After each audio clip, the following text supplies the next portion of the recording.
Explanation of AUM. To Mahima, you explain AUM with reference to A, U, and M only. Ahima, A, U, and M mean creation, preservation, and destruction. Master, but I give the illustration of the sound of a gong. Tom. Tom. It is the merging of the lila in the nitya. The gross, the subtle, and the causal merge in the great cause. Waking, dream, and deep sleep merge in turiya.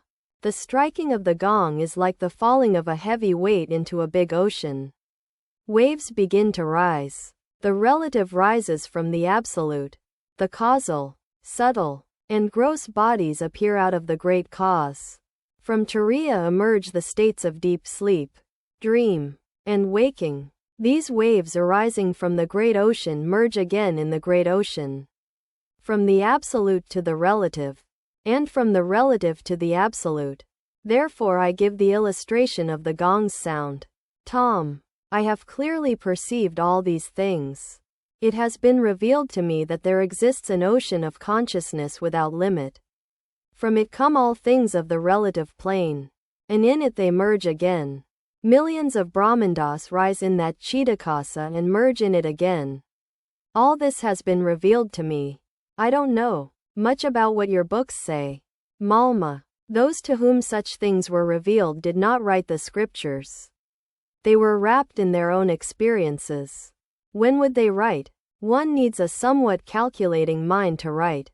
Others learnt these things from the seers and wrote the books. Master. Worldly people ask why one does not get rid of attachment to woman and gold.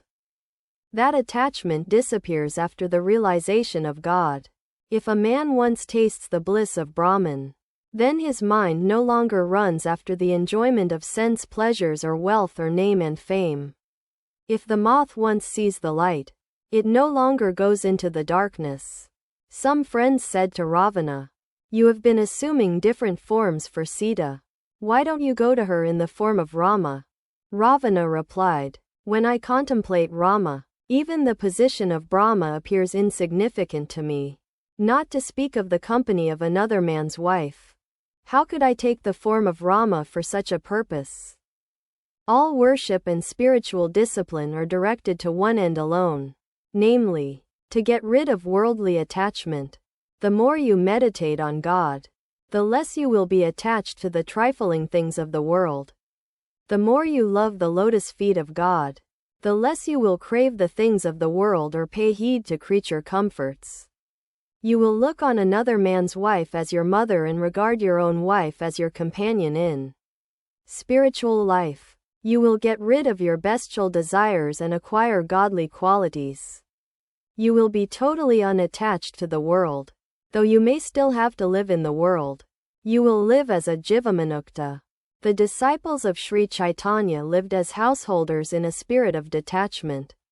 You may quote thousands of arguments from Vedanta philosophy to a true lover of God, and try to explain the world as a dream. But you cannot shake his devotion to God. In spite of all your efforts, he will come back to his devotion. A man born with an element of Shiva becomes a Janani. His mind is always inclined to the feeling that the world is unreal and Brahman alone is real. But when a man is born with an element of Vishnu, he develops ecstatic love of God. That love can never be destroyed.